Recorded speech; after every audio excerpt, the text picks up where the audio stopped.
This is my journey. Inspired one story at a time, a library of leaders was created. It began as a journey to learn. As time went on, it began to grow. All it needed was a platform, and this podcast was created to listen, to inspire, to share. I am a storyteller, and this is my journey.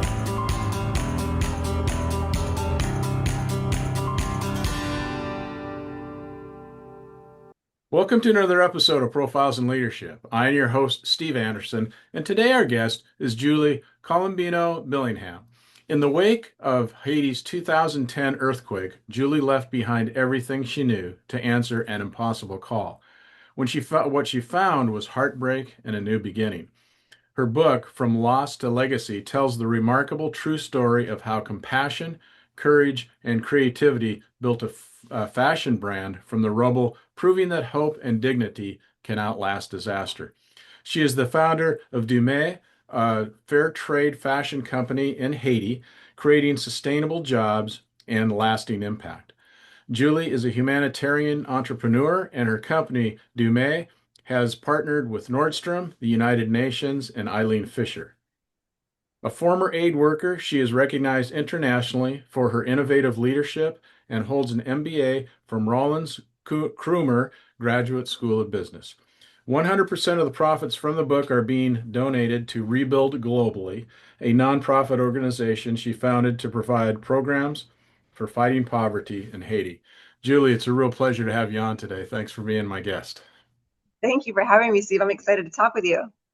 So let's just start with a little context. Kind of where you grew up, and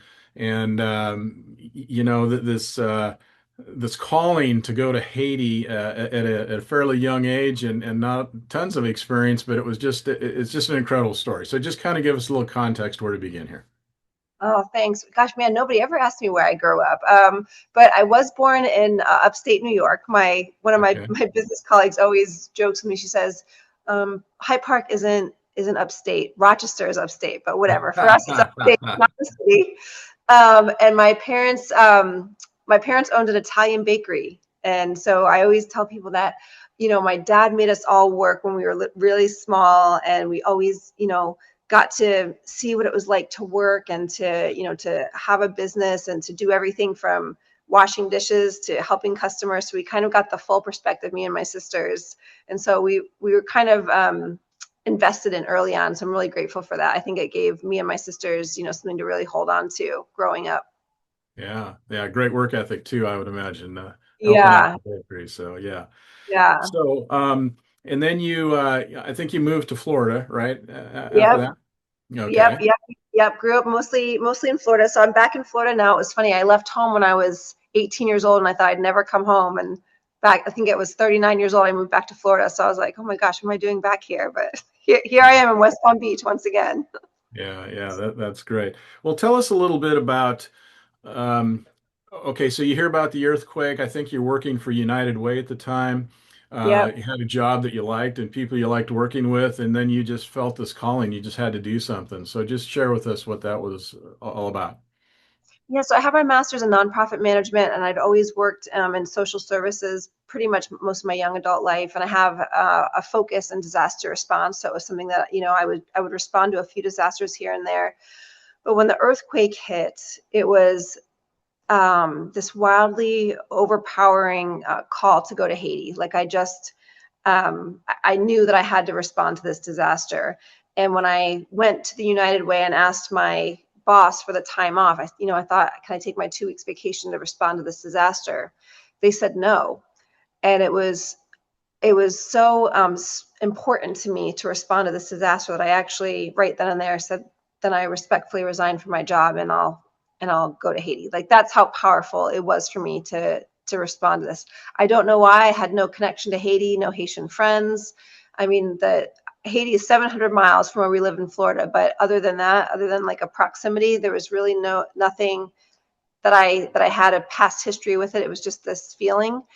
I was lucky that my bosses then did reverse their decision and allowed me to respond to the disaster without losing my job. But I guess it was too late. Once I got into Haiti, I decided I was going to quit anyways and move there. So you never came back. Yeah, it's yeah.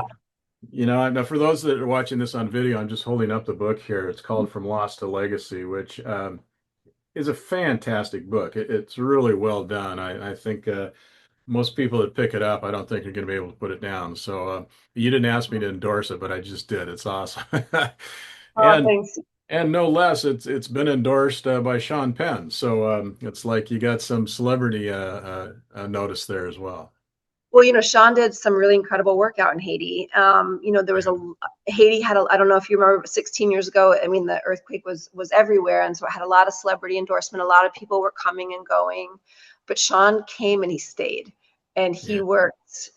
He lived in a tent just like everybody else, and worked alongside the people. And I just was lucky enough to get to know him and watch him grow his nonprofit organization. And so when I asked him to read the book, I mean, I was, yeah, really grateful for the endorsement that he gave me, but he did That's amazing work in Haiti. That's great. And a little bit, and then before Haiti, you'd also done some work in South Africa and Malawi as well, right? So I you had, had some experience. It wasn't like you were totally green at this. no, like I said, I'd always wanted to work in social services. I was positioned to work in my own communities, and I was lucky to work at the United Way, which is a really large organization in the States for for nonprofits. But my heart was really global experience. I was lucky to get to go to different places. And in my master's program, I went to South Africa. I worked, I worked with women there, doing some really incredible things. And I got to see poverty on different levels. And I think that's kind of it, made me the way that I am, made me knowledgeable enough to see what was happening in the world and to want to be a part of changing that and, helping with these extreme issues like hunger and um, economic injustice and all these things that I was seeing and just thinking, gosh, there's got to be a better way. Yeah. It was your description in the book that you talked about getting off the plane and you had nothing but your backpack Mm, was just chilling. And I think the phrase you used was a chorus of anguish. So mm. just, share that with us. You had to circle around because you couldn't get the plane down. The runway was all beat up. I'm sure there was some anxiety about that. And now you get there and you just see complete destruction. It must have just been a harrowing experience. I really wish that I could say, I was really brave and couldn't wait to get there and deploy and help land. But no, it's the exact opposite. I had realized very quickly I was in over my head and I was absolutely petrified. Um, yeah, it took a long time for the plane to land. The tarmac was all just pieces of rubble. There was no customs agency.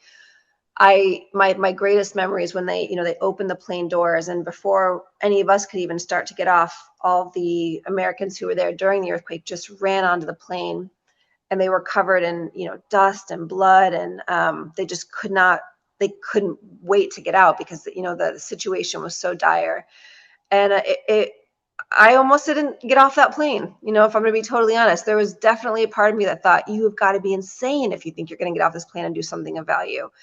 Um, but the truth was that those were the lucky people. The people that got on that plane were able to get out and to leave, but there was over 1 million people that were left in Haiti, Haitian people who had nowhere to go and needed response and effort. And so I just mustered up the strength that God gave me and got off the plane. And I think we should acknowledge as well that a lot of people went to help, but it was Mm. kind of like, you go down there and you stay for 2 weeks and do what you can and you see what you see, but then you leave and you feel good about what you did, but there's so much more to do. Now you didn't do that. You went down there and just stayed down there through really miserable conditions and it just did you often feel like I should get on the plane and go back, or were you just so committed that you weren't going to move? Oh no, I wanted to leave so many times. I mean, it was horrible. I was sick all the time. I ran out of money. I mean, it was horrendous. I mean, many, many times I wanted to leave. And but you know what I learned in Haiti and what the people of Haiti taught me is that charity, as amazing as it is, and as good as nonprofit organizations and missions are, they solve an immediate problem. If we're lucky, if we're lucky, they will solve an immediate problem. But income generation and job creation is a generational change. And what I saw in Haiti and what I was learning from the people of Haiti was not just the earthquake that destroyed the country, but the poverty that was surrounding it even before the earthquake happened. I wanted to be a part of that change. I wanted my life to change. I wanted to be different, So it's, people always say, wow, it's really amazing what you did in Haiti for Haitians. But it's like, no, I mean, this is my job too. This is where I get my paycheck from. This is where I get my inspiration to wake up every morning and do something. I love my job. I love working with my colleagues in Haiti. I'm grateful for them. I'm grateful for what they've invested in me. And I think, someday, oh, we've started this brand in Haiti, a place where people, kind of look down upon sometimes and think, oh, this is a place of, poverty and political disaster, which it is. And there's a lot of hard things about being and working in Haiti, but this is also the place that spurred this company that is still alive 16 years later. And I hope Yeah. that is what people will hold on to too. And, that we could be a model for other places someday. And share the story that you were out, trying to give water to people and doing Mm. what you could as an aid worker, but a woman grabbed you by the shoulder or the arm and said something to you that spurred on this idea. So tell us that story. Sure. So, the few months that I was there, I was getting like kind of broken apart. My heart and my soul were getting, realizing that what we were doing was good, but it wasn't good enough. Like what was happening, handing out tents and tarps months after the earthquake. I mean, yes, it was helpful, but it wasn't enough. And I was seeing that something needed to change, and I didn't know how to articulate it. And this woman, I'm handing out these bottles of water in a tent, and this woman says to me, Blanc, moi pas besoin de l'eau, moi voulais travail. And at the time, I didn't speak Creole, so I wrote it down in my journal, and I asked a translator later. I said, what did that lady say to me? And he said, well, she basically said, hey, white lady, I don't want any water, but I need a job. And it Yeah. was haunting to me. That I was like, this is it. She's absolutely right. She doesn't need a bottle of water. She needs a job. That's exactly right. And that is really the moment that I decided that I was going to stay in Haiti and figure out, how do we move from this immediate disaster response to job creation. And I had no idea what that was going to look like 3 months after the earthquake, but that she was the person that sparked that for me and changed my life forever. And I always wish there was a better ending to this story, but I never saw her again. I didn't know Yeah. her name. I knew what camp she was from, but there was thousands of people living in the camp. I never saw her again, and I always wish someday, she'd knock on the door and be like, "Hey, white lady, I'm the one that needs the job." You're the one. That Yeah. hasn't happened, unfortunately. What an amazing story. And I think we do hear a lot about, these relief efforts and aid that comes in, but, sometimes you don't understand the unintended consequences. Like you also talked about how people brought in rice, tons of rice, which was needed, but yet then that put the rice farmer in Haiti out of business because then no one would buy his rice because it was all coming from outside. So sometimes by helping, you can even make things worse. Yeah, it's so complicated. I mean, who would think that handing out rice could hurt? It's kind of, blows your mind because you don't understand like sometimes the nature of what's happening. And that's why when I got to Haiti, I just remember feeling this immense pressure to not act and do all the things that I learned about in school and what I learned about, in my jobs, but just to listen to the people of Haiti. What do Yeah. they want? What do they need? Are they asking for bags of rice? Are they asking for water? Are they asking for no, that they weren't. In my experience, 100% of the time, an adult person was asking for a job and a child was asking to go to school. Those were the two asks constantly, all day, every day. And since this is a podcast on leadership, I mean, that's leadership 101, right? Mm. Listen to the people, listen to what the need is. Sometimes we come in as leaders thinking we know what they want or we know the answers. And that's a perfect example of if you hadn't had that lady say that, you probably would have continued to do just what you thought was right, but wouldn't have led to the things that you did create that hopefully make a difference. You know what, Steve? And it's so true because it's actually a lot harder than you think because everybody Yeah. wants to think that they have the answers. And I also, something that I learned that was really humbling was that because of the language barrier, I noticed that sometimes people would disregard Haitian people because they couldn't understand what they were saying. So there's this kind of immediate thought that someone is less intellectual than you or doesn't understand a situation the same way because you can't communicate and understand each other. And so by really allowing myself to say, okay, even if we have to speak through a translator, even if things have to go slower, I must understand what the people of this community are saying and thinking and experiencing. And it slowed things down for sure. But in the end, it turned out to be the right path for me and my team.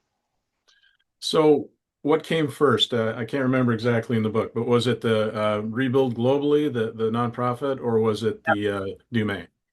It was a nonprofit. So with my background in nonprofit management, my first immediate thought was, okay, well, we need jobs. Let's start a charity. It kind of, it doesn't really Yeah. make sense, but when I look back and think about it, but I didn't know how else to do it. I had $7,000 to my name. I had sold everything I owned in the States. That's all I had was 7 grand. I had no team. I had no system. I had nothing with me, and so I thought, okay, start a charity, start telling people what we're doing. Let's get kids back in school. Let's start training women to, get back into the workforce. And I thought it was going to be quite simple, just do this and then everybody will get a job later. That was kind of the first idea. Start a charity, education, job training, then people will go and find jobs. What I learned along the way in Haiti was that there was a 79%, and to this day, the statistic is probably the same, unemployment and underemployment in Haiti. So income generation just wasn't happening. Even if you are trained for a job, there's no jobs to be had. And learning that lesson is what inspired us to open the factory and create Deme, so that people, when they graduated from our job training programs, would have a direct pipeline to a job. That's why we created Yeah. the business. And Dome means two hands in Creole, Mm, right? yes, And it does. so you meet Jolena, I think is her name. And Yeah. again, listening to her and her experience, she's the one who kind of came up with this idea, right? Yeah. So, I had met the woman in the camp and I just started talking to everybody about job creation. Is anybody working on job creation? What NGO, what organization? Is the UN, USAID? Tell me, somebody talk to me. And at that time everybody was still in chaos mode. It was still early days of the earthquake. And then one day a woman that was living in a tent camp close to my camp said, "Hey Julie, I met a woman named Jolena and she's talking about income generation. I think you should meet her."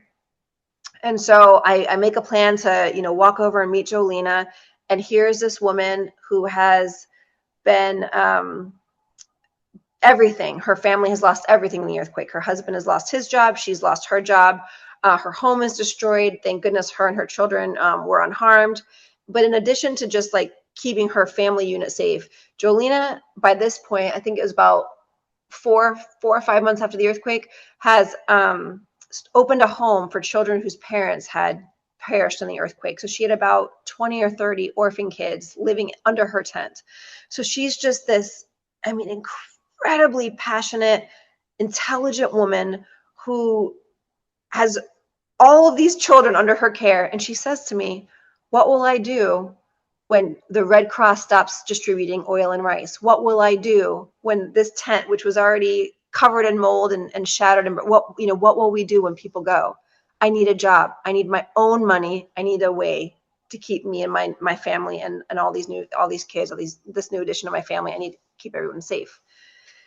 And so Jolena was the first person that I thought, okay, all right, this is it. This is what I'm here to do. I'm here to work with this woman. And so between Jolene and I, we came up with this idea of making sandals out of recycled tires. It's something that I had seen in Africa.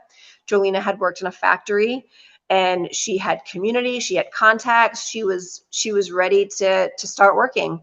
And so between Joe and I, we started this little business with 4 women. We had nothing. We sat on the floor, on a dirt floor, and we Googled how to like make sandals out of tires, and there we started our business Yeah. in And August, August, August of 2010. So 8 months after the earthquake. there's so many great stories about that. One is, again, thinking you might know the answer, you make straps for it out of inner tubes, I think, and then realize that when you put it on your feet, the sun would burn your feet. So you had to kind of rethink that.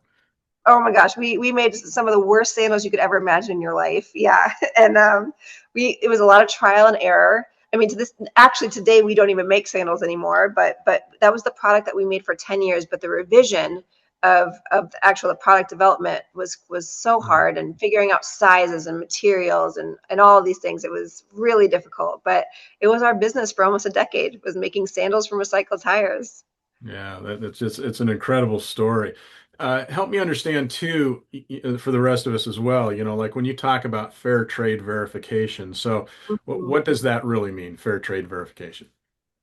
When we started our company, there were certain things that were important to us, and we thought, okay, well, this is our business. We can make it however we wanted it.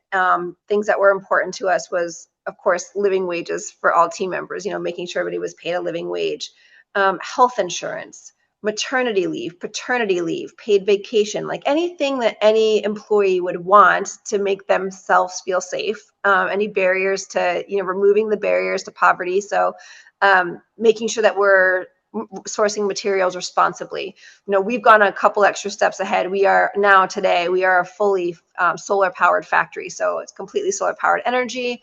We only source from 5-star tanneries. It's the way that being fair trade means you protect people on the planet in your production. And so that is something that we've done since day one. Now we just became fair trade verified about 2 years ago is when I actually put in the application. But we always said, we were beyond fair trade principles, before. It's Sure. why we started the company, was to. Well, and I would suspect that in Haiti, even before the earthquake, that would be highly unusual to have all those employee benefits. It really was. We also do job.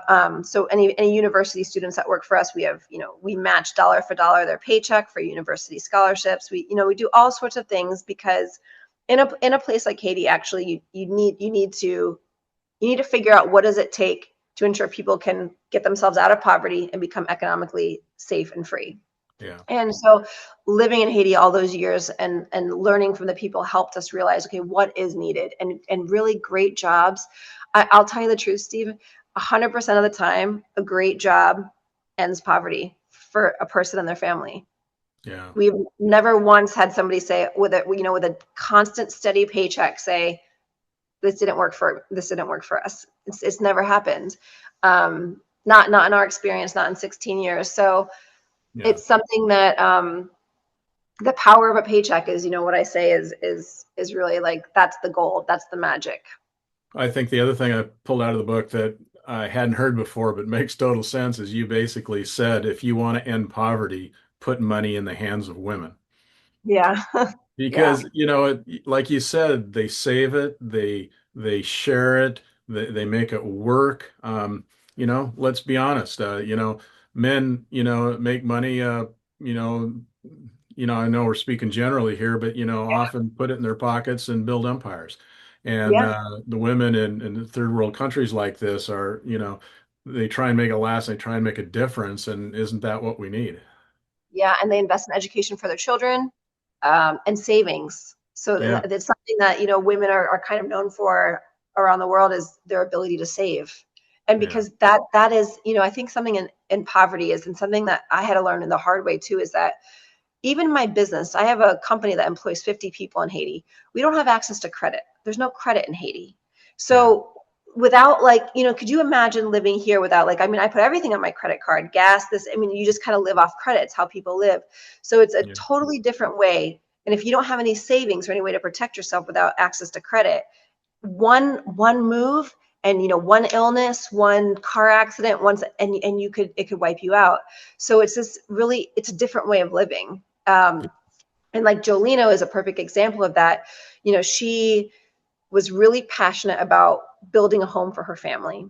It was something. So even though she had been working before, her husband was tap taps, or like the taxi system of Haiti, and her husband was a tap tap driver, and his car got destroyed in the earthquake. And even before she wanted to buy his car to get him back to work, she wanted to buy a home. She wanted that safety net to know that her and her family would buy land, build their home, and forever. And now they're rent free because they built it and bought it, and now they have a home forever. And so that yeah, was her. She taught me that. I said, Joe, you want a house before Smith goes back to work? And she was like, this is what's right for my family. And she knew it, and yeah, she did it, and that's what she did. yeah. Stability, Yeah. makes a big difference. That's for sure. Another thing you said in the book that I just thought of, oh my gosh, I think you made the statement, I'm paraphrasing here, but you don't know how painful dirty is. Mm, Like when you're dirty, I mean, you talked about you had a bucket with water occasionally. And when mhm. you're have dirt on your body and mud and whatever, it hurts. It causes your skin to crack and causes all kinds of things. And to think that, people like yourself there, but also all the people that had nothing, they're dirty all the time. And that adds a whole nother dilemma. Yeah, not having access to water is one of the scariest, situations you can be in. And and I'm not even talking about drinking water. I mean, not having access to bathing water. There's something about it um, that I had never experienced something like that before. And I think most of us in the Western world like would never, like, why would you ever? I mean, maybe you'll go on a 2 week trip, like you had mentioned before, to do something, which is amazing. Yeah. But in those 2 weeks, usually you're pretty protected. But for a lot of people on our planet, access to clean water is a luxury. Yeah, yeah, crazy to think about. I also Yeah. love too how you talked about, doing this business now and you made the statement that you discovered the pure power of partnership versus Mhm. pity, Mhm. of how, working with people and getting them involved and then the foundation then was the education part of it, whatever, but then that eventually fed also the business for future employees and future leaders. Do you know that? So right now, Haiti is going through one of its most turbulent political time. I mean, it's gone through many turbulent political times, but yet another one. 90% of the capital is run by gangs. The president was assassinated. I guess it was 4 years ago now, and so it's a wildly difficult situation in the country right now, particularly in the capital city.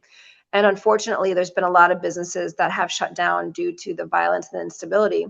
But our company is run 100% from the graduates of our education program. So these are young people who, I met 16 years ago, who went through our education program, went through our job training program, went to university, went through the DeMay Academy. They got the university matching program, and now they are the leaders, the highest paid, the leadership team of DeMay. They run the whole company.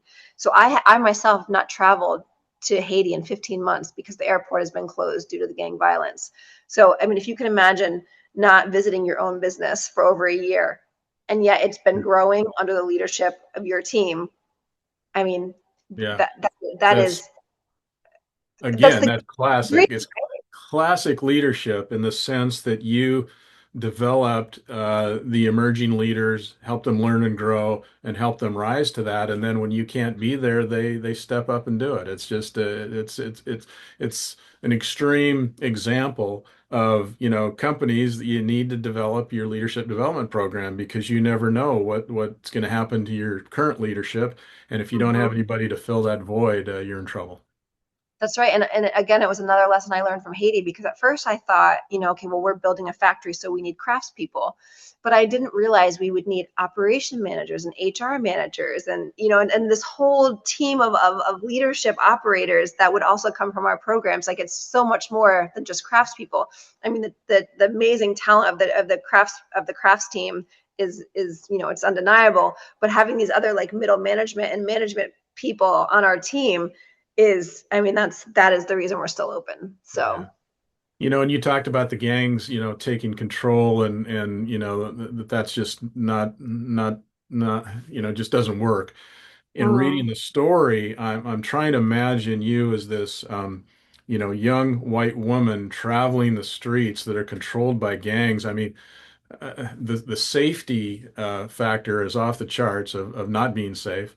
And mm. it just must have been you just must have been petrified to work in that situation. Well, I mean, the first 10, 12 years, it wasn't like that. Haiti was poor for sure, but not unsafe. So my first few years living and working there was really amazing. I suffered seeing extreme poverty, and that's what hurt more is just knowing that people have to live this way. And that's really where I think I really struggled as a person. Um, so but I never felt unsafe. We would ride motorcycles and just arms wide open all day, all night, doing what we have to do, living our lives. It was a hard life, I'm not gonna lie, but I Yeah. didn't feel unsafe. Not until recently, not until the last 4 years. Yeah, the last trip was really unfortunate.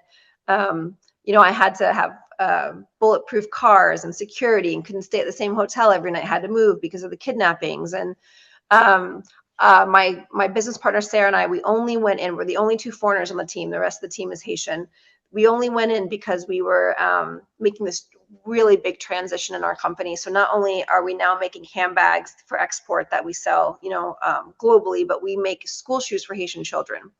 And that part of our business really took off over the last few years, and we had to go into the factory to help the team say, okay, how do we go from making a couple hundred school shoes a month to a couple thousand a month? It's like, it was this big transition.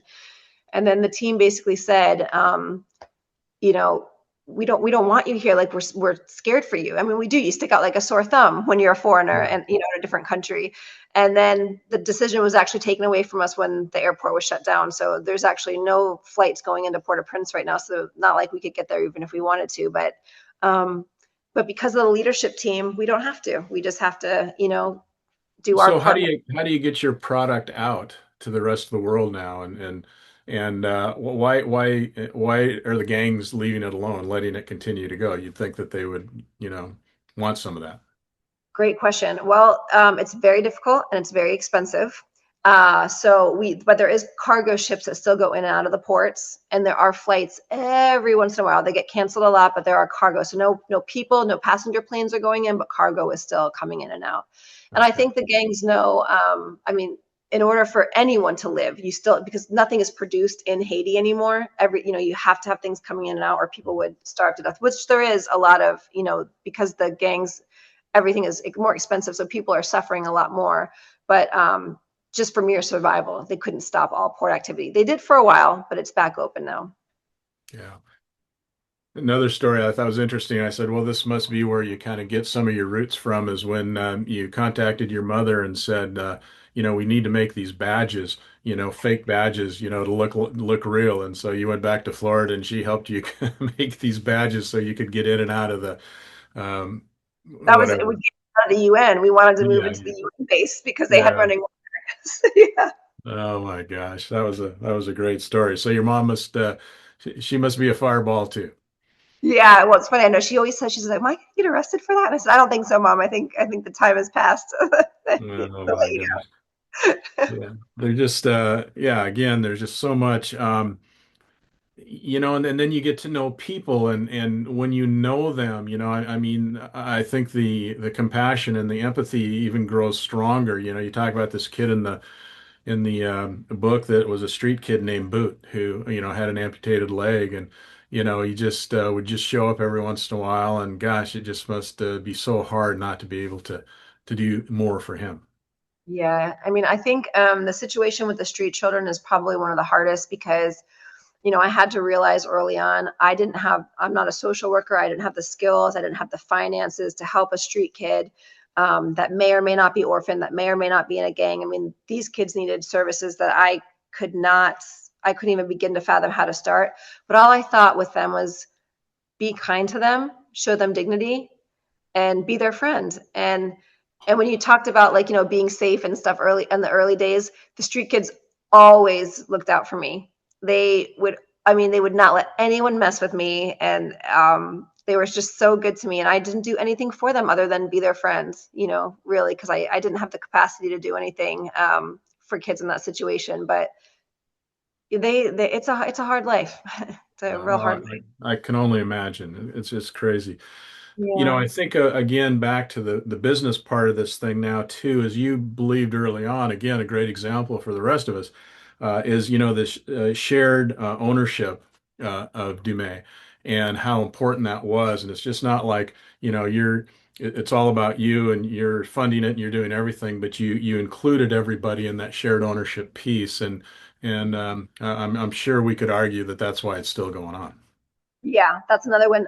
It's the business model was something that I learned in Colorado at Fat Tire Beer Company, and it was amazing. I was on this break visiting some friends, and we went on this beer tour, and I couldn't get over how everybody was just so happy and so willing to help and just really eager. That, like, I was like, wow, this is like, the employees are really, really happy here. And when I got to the end of the tour, I asked someone about it, and he said, "Oh, well, it's my company, and it's her company and his company," and it just explained this idea of shared ownership. And I thought, that's the business that I want in Haiti. I want shared ownership with my colleagues who built this business. And ownership in a company was actually quite scary for some of my colleagues in the early days. So I really, not that I had to force them. I would never force anybody to do anything, but just really had to recommend, like, especially Jolena, be like, I really would love you to own a percentage of this business. And it was so foreign to her. And she, I mean, finally looked at me one day and said, "If you think I should do this, I will do it." And I said, "I really think that you should do this. I think that as we rise, we should rise together. And if we fail, we all fail. This has to be all of us." And so that is the structure of our company in Haiti. So yes, and we're really. And that's a testament to the relationship that you built with Jolena, that she trusted you enough to just go with you. Again, Yeah. another great leadership skill is building relationships. And I'm sure a lot of it was that you're willing to get in there in the dirt and the grime and all the hardship and just be a part of it. And sometimes leading by example helps a lot as well.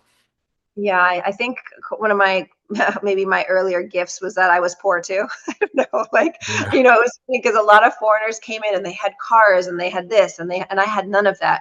So I was walking the streets, which is how I met the street kids. I lived in a tent for a very long time until I met my husband there, and he had built something different. But I just think that living amongst people and with people and experiencing the same things, and our company has always been, I would just say, financially fragile. We were always growing, but never one of these companies that had everything. We still had to struggle for everything, still struggle to make payroll, still struggle for this. And the fact that the team knows all of that, I think it makes it that we're even that more invested in protecting every little thing that we have. Yeah. Tell us a story about the first paycheck that Claudette got. Oh, Claudette. Yeah. Okay. So this is kind of an amazing story. So Claudette, she beautiful, incredible woman, mother, single mom. I'll never forget. She had these shoes that had holes in them when she came to work, and she kind of looked down a lot. Maybe just didn't have a lot of confidence, and so she's very, very quiet. And then 2 weeks after her, working at Deme, she gets her first paycheck, and she came in the next Monday, and she had bright red lipstick on, brand new high heel shoes, and she came in with a bag for Jolena, and it contained, I think, if my memory serves, like Doritos, candlesticks, and something else. I can't remember what it was, but this like bag of goodies, and she said, "For the orphans." So Hmm. the single mom, very first paycheck in her life, goes out of her way to not only buy herself a few new things, but goes out of her way to help Jolena fund her orphanage. And to me, that was just something that was incomprehensible, to be honest. Like Yeah. somebody who was still technically not financially stable. I mean, one paycheck in your life, but to be so generous and good. And that to me is the heart of Haiti. That is how Yeah. most Haitian people are. And that's not the experience that a lot of Americans, I think, have, because all you hear is about the violence and the trouble and the poverty. And so you see different things on the television screen. But true Haiti and like the Haitian people that I met in the communities are like Claudette. They are beyond generous, beyond giving. And I saw so many examples of that, I mean, throughout my time. And, I really just feel so grateful because I feel like the people of Haiti have helped me become a better person. What goes through the book too, and your experience is that along the way, there's always these things that seem to have happened out of nowhere that really made a difference. And I'm sure that you can answer that, and whatever you believe, whether it's spiritual or whether it's, luck or whether it's hard work or, whatever. But one person, Heidi, who was kind of this high profile model, came in and really made a difference. So tell us how you met her and what she did for the organization. Wow, it's funny you brought up Heidi. I just talked to her yesterday because we're Oh, still working together, and I hadn't that's talked to her good. in a long time. But yes, Heidi is a beautiful inside and out woman who was living in New York at the time, at the height of her career as a fashion model. And she came into the factory, and at the time we were just making sandals and maybe some small leather goods. And she said, I love this idea of, of business and jobs and paychecks. And it's something very different than what I've seen in my experience of like, traveling around the world. And, she was a very charitable person and wanting to help. And she said, but I want to be honest with you. I think your sandals are kind of ugly and I would never wear them. And, it's kind of like a sting to the heart, but you're like, yeah, okay. But you're right. They are kind of ugly. And she said something that, this was crazy. Not just the critique about the look of the sandals. She called me a week later and said, how about I come back to Haiti and I design a sandal for you? One that's high fashion that I would wear to my model calls, whatever, whatever she does in her fashion world.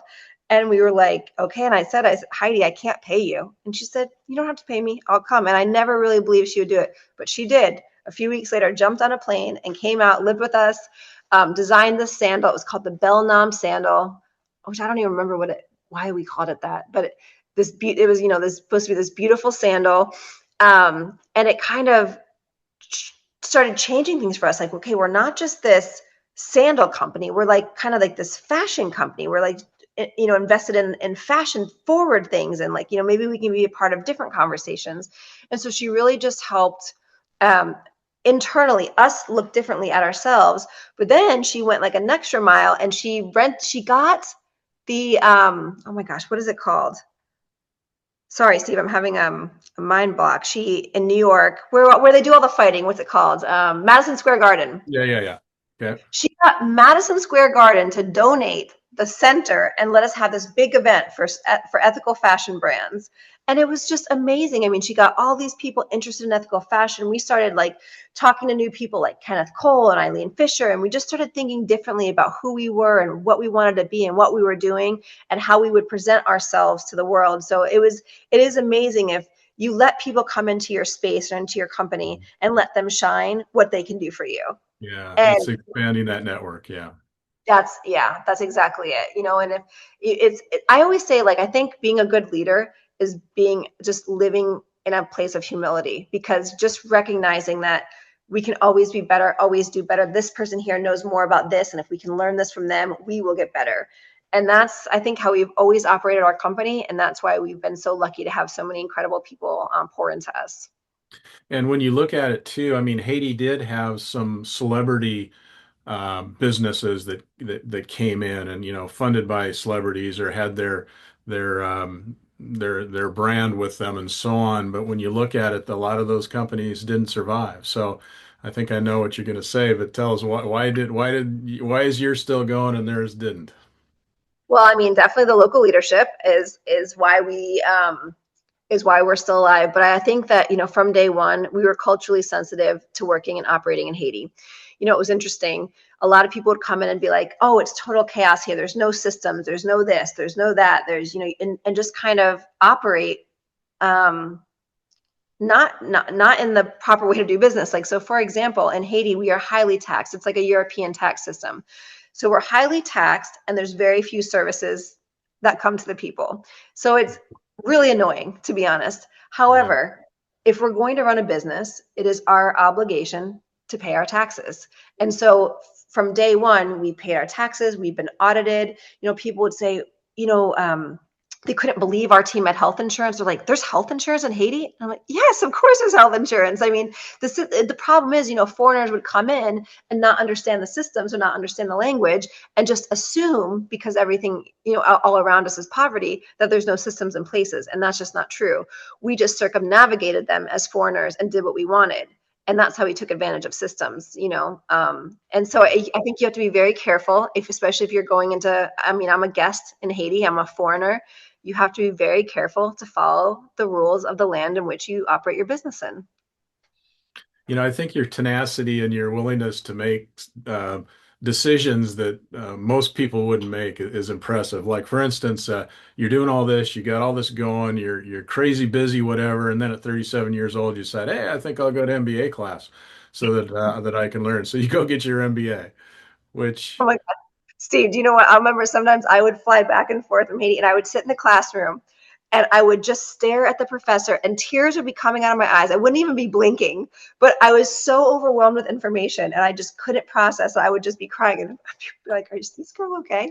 So it Yeah, was a crazy decision, but one I'm very grateful for. Yeah. that's great. And Yeah. tell us a little too about if I say his name right, is it Tadar or Oh, Tadar and yeah. the Dome Academy? So tell Yeah. us what he helped you do there. So it was we I was so he was so I was in this cohort. I'm in this master's program for adults, going back to get their master's degree. So it was I think there was about 30 of us in the class, and Tadar was an education specialist. And what was really cool about getting my master's while running a company was that I could test like real life situations and scenarios, and the class would help me with that. So I would bring in real scenarios, test them against book scenarios, and we could kind of go from there. And we were really struggling because at that time, all of our graduates I thought would be shoemakers and craftspeople. And kids were, graduating from Rebuild Global's education program, top of their class. They wanted to be doctors, nurses, lawyers.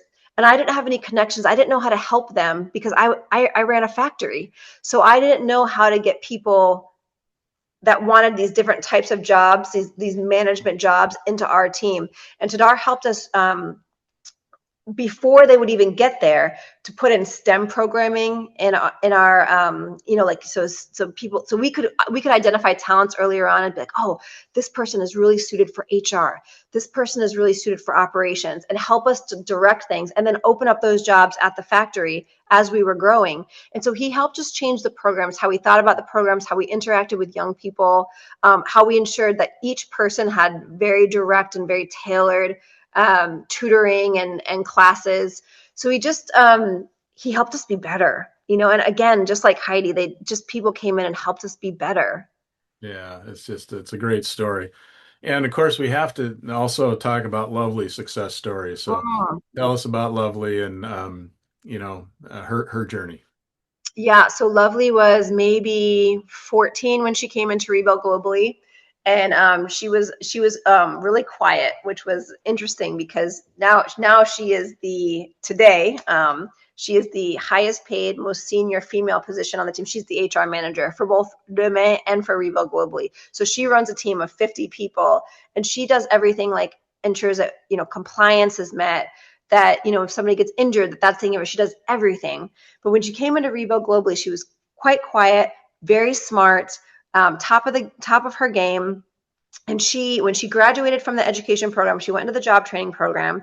Everybody on the team, said, "Oh, I want to work with Lovely. I want to work with Lovely." And Lovely said, "I actually want to be in hospitality."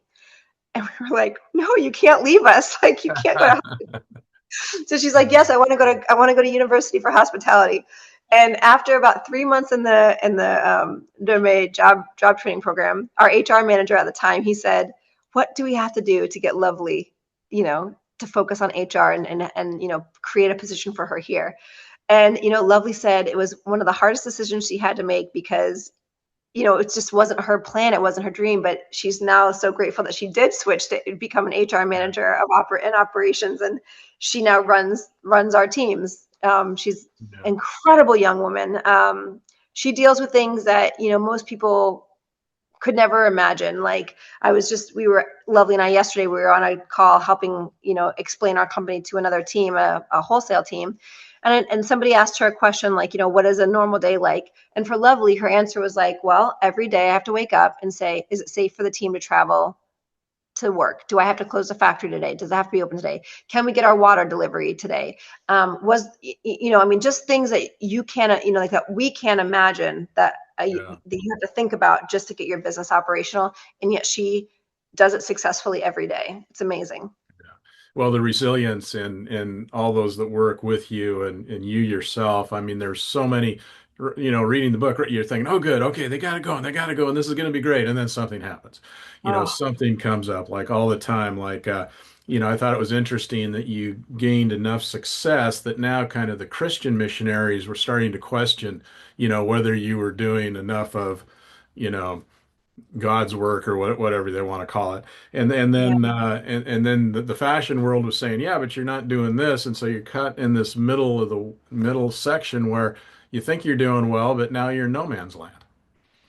See, and even to this day, it's kind of still like that, where we haven't quite found our place. We, in the fair trade world, we're one of the most high end, luxury, higher priced items like in the fair trade market.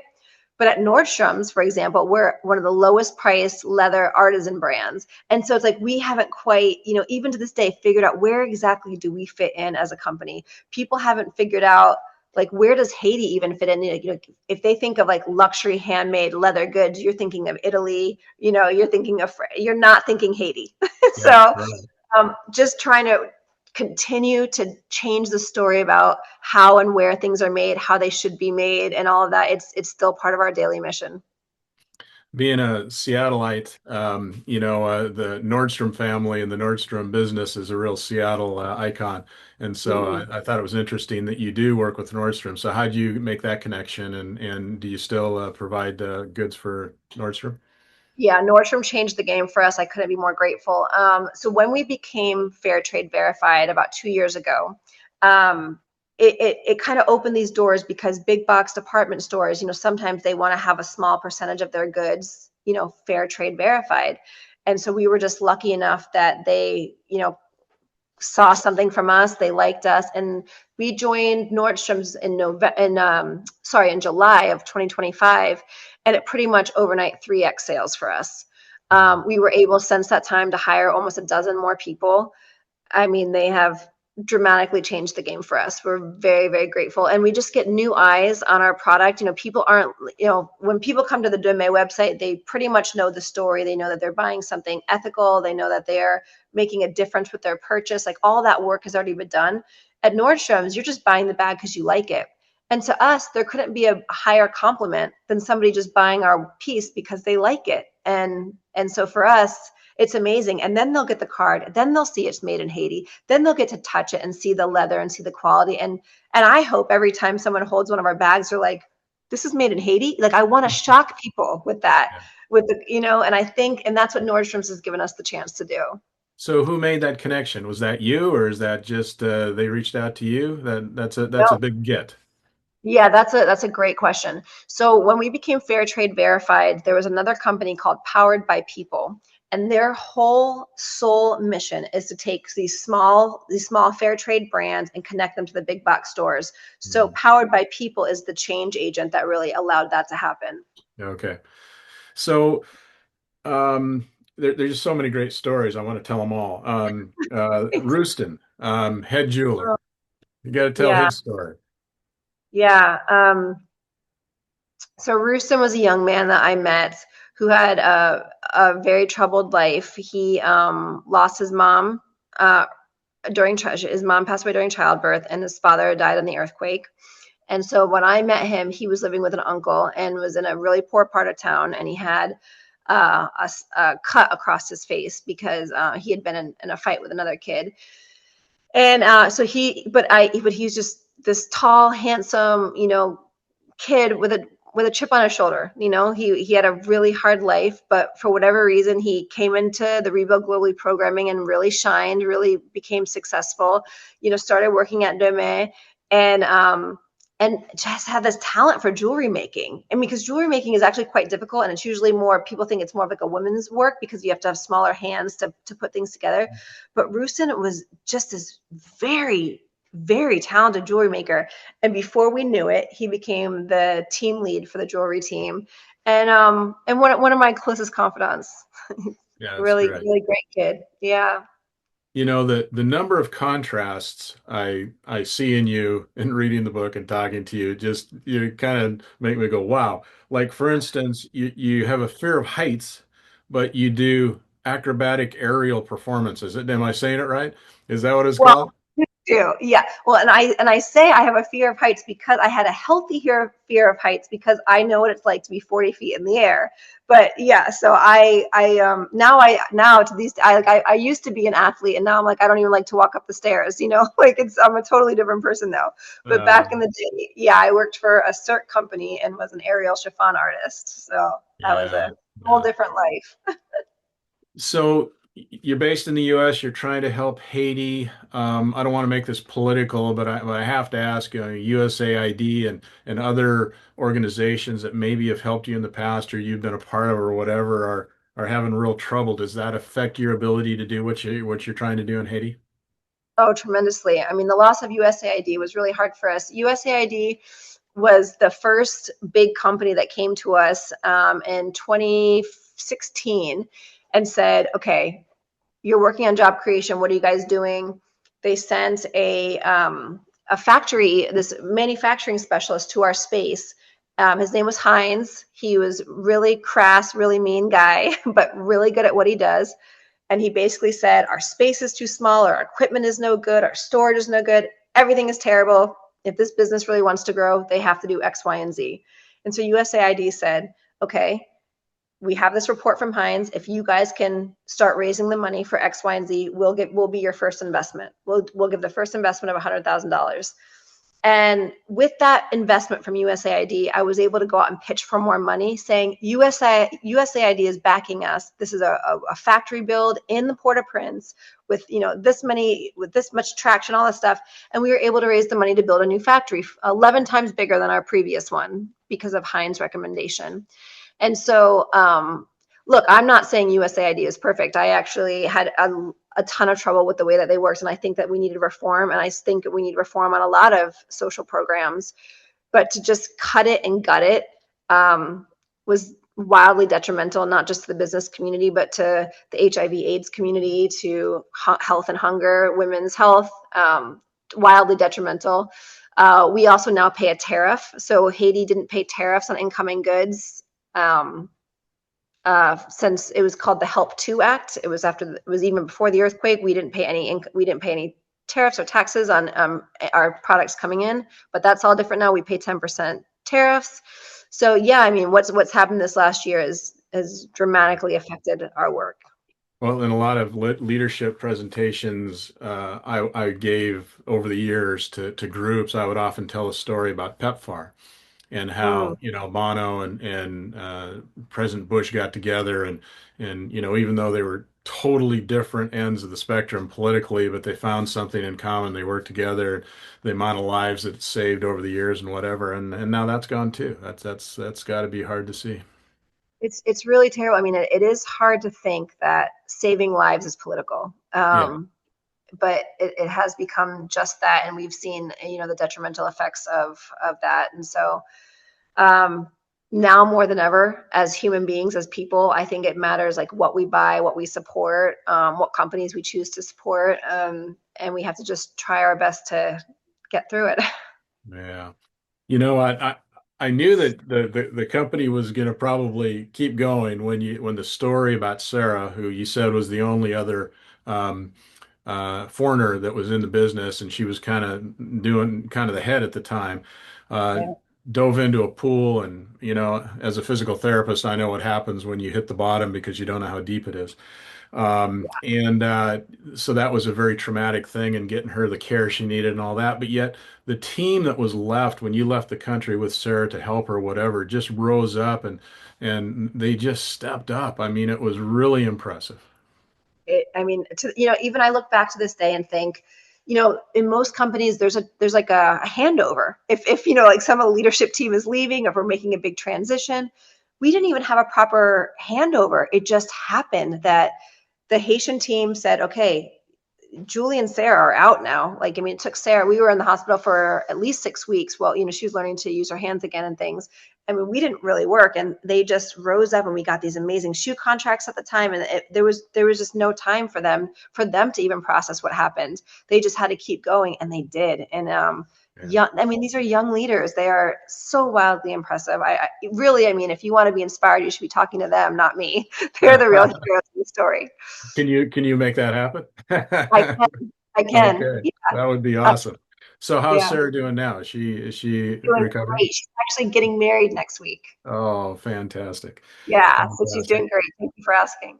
So, I do you have hope for Haiti? Do you have hope that it's going to change and what you've done is so impressive, but let's, be honest, it's small compared to the globe, the bigger need in that country. Are they going to make it? I have to hope, I have to hold on to hope and have to believe that yes, they will, because Yeah. what's going on now is it's less than 1% of the population, right? And it's just so powerful. But when we get rid of that anger and violence and the gangs and all of that goes away, and we we come back to like strong leadership. I keep saying, like, Haiti will have its Mandela moment, where things will change.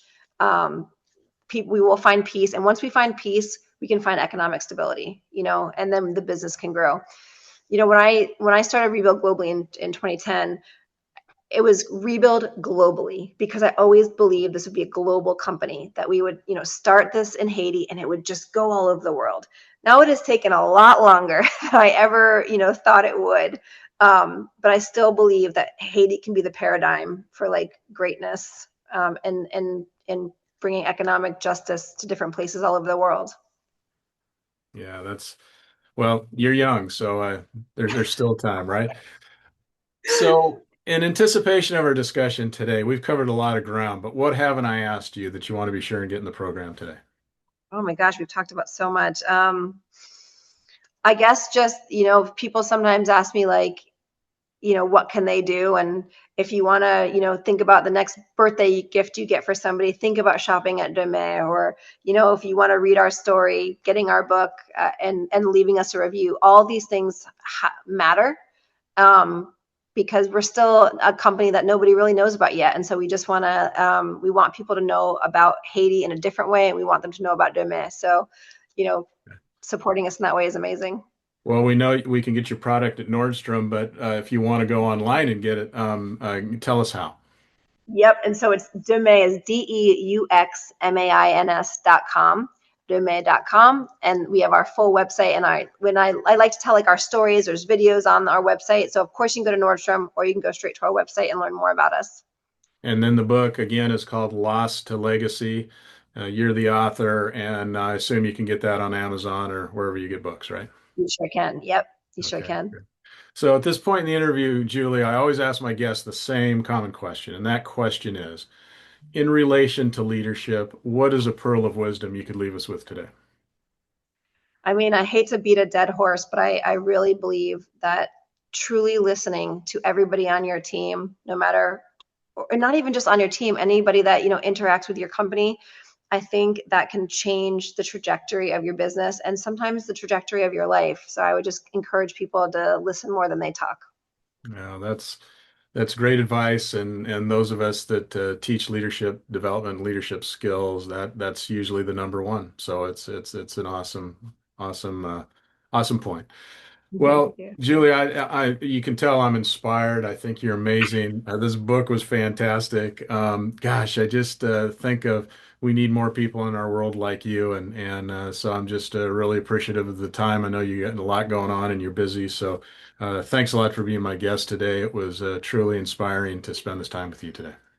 No, thank you, because I always say it doesn't really matter what we do if other people don't know about it. Yeah. So it's because of people like you that are willing to listen to our story that makes all the difference. So thank you. Oh, thanks. And I didn't mention either, you did do a TED Talk, so people can also access your TEDx talk, which was great. So again, thanks for your time today. I wish you all the best of luck. And gosh, I just hope it keeps going strong, and I hope people support it by buying the product and supporting any way they can. So thanks again. Thanks, Steve. Okay, take care. Bye bye. Thank you for listening to another episode of Profiles in Leadership. To listen to all my interviews, subscribe to Profiles in Leadership with Steve Anderson on Apple Podcasts, iTunes, and many other popular podcast platforms. Some of these interviews are on video, and you can search YouTube for Profiles in Leadership with Steve Anderson. You can also access the entire library of interviews on my website, orange.coaching.com, and that is orangetheword.coaching.com, and go to the Media Center and click on Podcasts or Video Gallery. You can also enter the website from pilpodcast.com.